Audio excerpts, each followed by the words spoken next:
and welcome to the Soil Health video series from Cargill, RegenConnect, and American Farmland Trust. Today, we are discussing everything water. Whether you experience too much water, too little water, or a combination of both due to extreme weather swings throughout the growing cycle, we have some insights on how you can manage water on your farm. We will be focusing primarily on soil health implementation to help manage for variability in moisture availability, but our experts, Cheryl Rice, Ohio NRCS, and Steve Melvin, University of Nebraska-Lincoln Extension, will also share irrigation techniques, controlled drainage structures, and more. To add to the discussion, our soil health farmers are bringing their own experiences to the table. And to wrap up all of this great information, we've brought back NRCS Soil Health Specialist Stephanie McLain to show us the impacts of rain on covered soil versus bare soil with the rainfall simulator. I hope you enjoy. One of the most exciting things farmers have to do, right, is management. Not only are they doing planning, in the winter and the years before, but then there's the active management, the real active farming that we do, really starting very early spring all the way to harvest and post-harvest. So water plays a huge role in that process. As water is coming down through rainfall, we have two great opportunities, right? So water can either soak in, feed our soil, or it has the ability to run off. And so those two different things that water is able to do as it's moving in the farm changes what happens. So there's a lot of management choices then as that water comes in, as it goes across either our cropland, facilities where we have animals, feedlots, even really the roads and sort of utility parts of our farms. We have a lot of options that we need to take a look at in that management approach that we could change. We could do something and we could either capture, slow it down, soak it in, store it for a little while and let it meter out slowly. All these are different things that we can do as the water comes into our farm before it moves on out. And it really does make us take a close look at the tools that we're using to create a resilient farm. The biggest one I think farmers should be looking at is looking at a more sustainable and resilient soil, so a healthier soil. That's going to take any movement, any impact from that raindrop. And if you have a more cohesive soil profile, the soil particles are less likely to leave. And also that same rainfall has a greater chance to infiltrate and soak in when you don't have compaction, when you don't have sort of some disruption in that. Also, if you have a more frequent living crop, so you actually have it on the landscape, more green for as much of the part of the year that you can possibly do. Those plant materials are holding the soil surface in place, and they're also taking up water. That's going to give you a lot more resilient response to those intensive events. It's been the last 3 years in a row, 4 years in a row, that we've had these huge rainstorms. And, let's be honest, some of that stuff, when you get a 2 to 4 or 6 inch rainfall, I don't care what cover crops or what practices you're using out there, you're not going to, circumvent the damage that comes from that. So what we try to focus on is improving water infiltration on our farms so that when we do get a quick rain, hopefully something less than 4 inches, we stand a chance of being able to see that water soak into the soil as opposed to run off into our waterways. It makes me proud to see when the rain comes that actually some of the water coming off is clear, going through the variety of conservation practices we've implemented. What we've actually seen is, and what I've posted and put out there to other folks, is when you see water running off the land and it's actually clear as opposed to chocolate, you can see you've made a big difference. You've actually improved the land. That water's actually infiltrating in, and or you're using cover crops or you're, say, a no-till method to slow that water down so that you're not losing as much topsoil. You can see which farms have had intense tillage and it's coming off and it's flowing pretty fast. I think the biggest one that I think is probably and I don't want to call it low hanging fruit. I think it's probably the easiest one to sort of think through the management approach. And it's just lowering the level of disturbance that you're going to do on your operation. And that could be moving to a full no-till operation. It could be moving to some adjustment. It could be changing your crop rotation so tillage is only brought in less frequently. So that disturbance level is a real change that I do think it is probably the first thing most operations should be looking at. The next thing that I think that would be the huge improvement would be integrating cover crops and a more diverse rotation. And that's keeping more green on the landscape for a greater part of the year. Once you feel like you've conquered, that first piece of management, move on to the second one, which is increasing species diversity and having an overwintering species, and then having a little work to do in the spring to get ready for your crops. And in other words, some termination and some change up that you're going to have to do when that cover crop is fully done. That is one consideration, looking at using cover crops to remove water to help dry the fields out in the spring. Assuming those cover crops germinate and take off here this spring, using that as a tool to evaluate it. Water control structures are kind of fun, right? If you like to manage, right? They're great. For folks that really want to be hands-off, water control structures aren't for you. But the exciting thing about water control structures here in the environmental end, here for runoff and nitrogen and phosphorus losses, is that you really have the ability when there is water movement and you do have the ability to keep it on the farm, to keep it on your site, meaning you're not going to drown out a crop, or you're not, oversaturating the soils that are really needing to drain, you're able to block them off. So what they do at the end of a tile, and usually it's end of a tile header, is they put this nice drop box in, and it has nice baffles in it. And you can lift the baffles and it backs water up into the system. And the system then is designed to be able to take this water, it pushes it back up into the field, and then you've got more residence time for those that water to sit into that soil profile. Now, when you have really deep-rooted plants and they're ready to go, that's not the best thing, right? The water control structure, the boards should be low and the water should be flowing. But the great thing is there's a lot of times in the year where those boards can be in, and backing up water is actually a good idea. It's putting a higher water table up to maybe smaller plants, so there's more water available to them.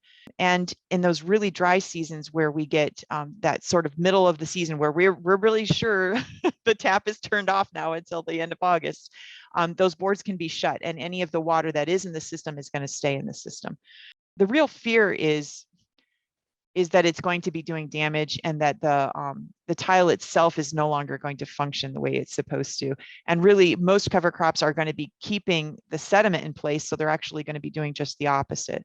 Most operations have found that the cover crops that they put in place have actually increased the longevity for most of their infrastructure. Our soils typically hold on to water. So, we that's why we do tile drainage, because we can't get rid of the water sometimes fast enough. So water is very, very important to us, and we want to make sure that we're, not getting rid of it too quickly, but we want to also retain it so that the crops can utilize it throughout the year. Water stress has many effects on plants.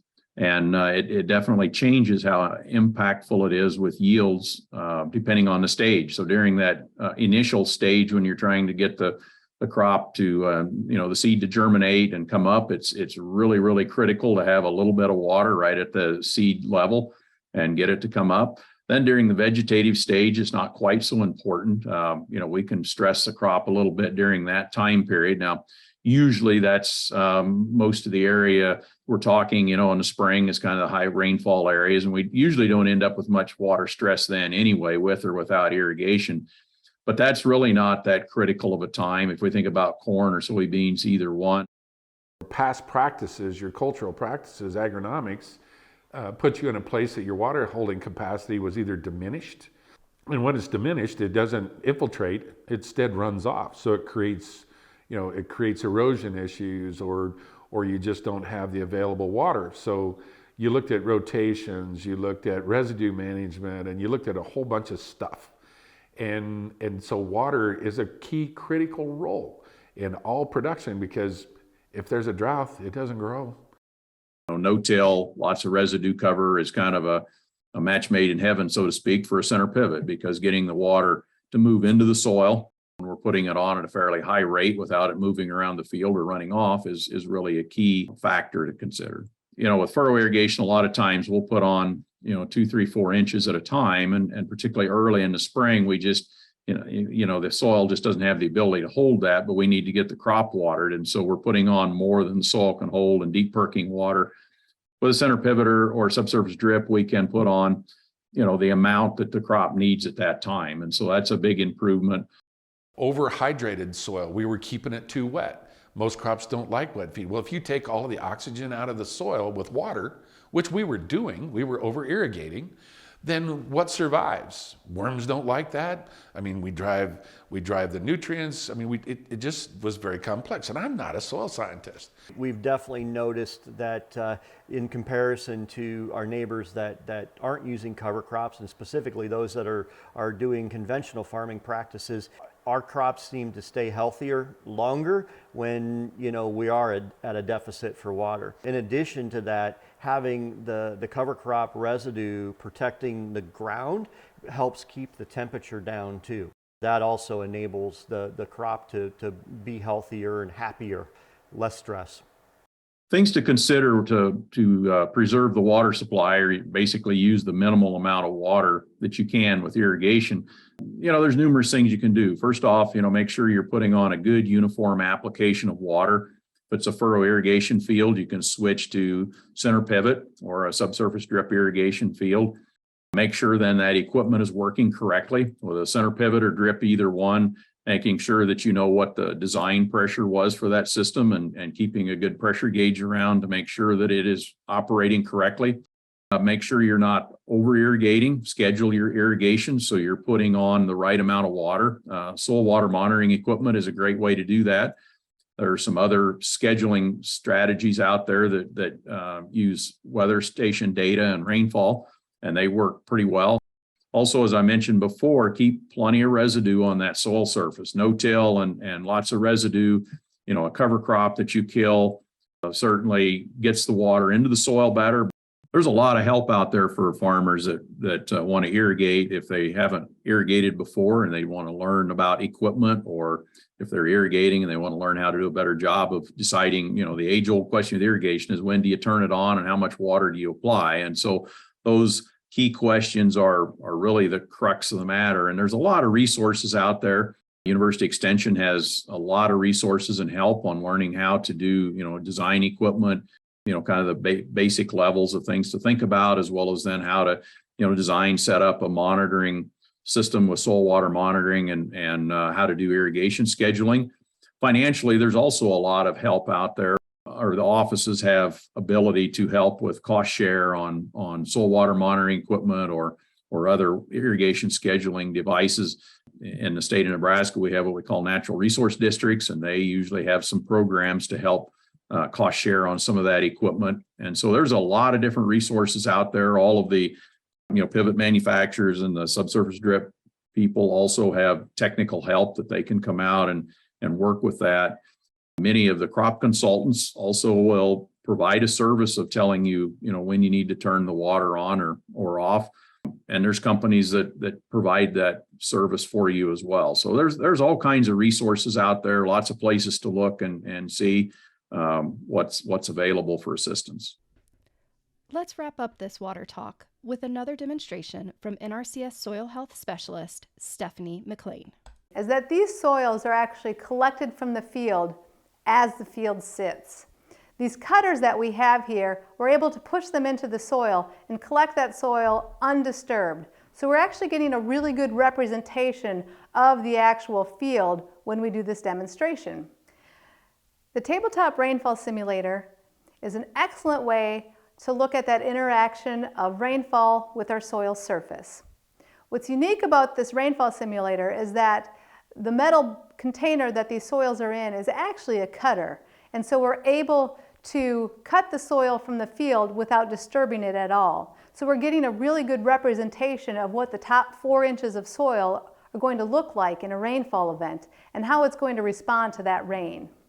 So you'll notice that as we rain on these soils, the conventional system that has tillage and no cover crops, as we rain on that, you'll notice runoff right away. you'll see that water running into the container in the front, and you'll see that with that water, it's carrying a whole bunch of soil. Our topsoil is being lost in this situation here. And that is our most valuable soil that we have, is running off right away when a raindrop hits it and that soil surface seals up. In the soil health system, with our no-till and cover crop practices in place, you might see a little bit of runoff, but if you notice, that runoff is not carrying soil with it, because when that raindrop hit the surface of that field, there was residue there or cover crops there to protect that soil and reduce the energy from raindrop impact. And also, because there was more pore spaces, that water was able to infiltrate more successfully right away. So even if we do have a little bit of runoff, it isn't as much and it's not carrying any soil. Keep in mind that as I rained on these two fields, this was about the equivalent of 1 inch of rainfall. And we did this in about 20 seconds, which is not a realistic time frame for a rainfall event, but it does very graphically show what happens when we get our extreme rainfall events. I've heard stories talking to our farmers where it's 1 or 2 inches in less than an hour. That is a severe rainfall event, and erosion like we see in this demonstration will be observed in a field when we have rainfall events like that. Although we may not get an inch of rain in 20 seconds in the real world, we do see quite often that we're getting an inch of rain in 20 minutes or a couple inches of rain in less than an hour. And these extreme precipitation events are going to cause the same things that we're seeing here in this demonstration. Thank you for watching another episode in our soil health video series. If you'd like to be notified every time a new video is published, be sure to hit that subscribe button. You can also check out the other videos in the series on the playlist. For more information on Cargill RegenConnect or American Farmland Trust, you can find the corresponding links in the video description. I'd like to leave you with some words of advice on continuing the discussion to further soil health on both your farm and throughout the community from Cheryl Rice. Thanks for tuning in, and we'll see you next time. The best advice is to really just take advantage of technical information that's out there. Really just do a lot of asking. I know a lot of producers do this already. A lot of it, we call it the coffee house talk, right? Asking what someone else has done and trying it out. But I think there's so much out there and so many resources out there to really just start diving in and just pick one and try it. It doesn't matter which thing you try first, as long as you're moving in the right direction.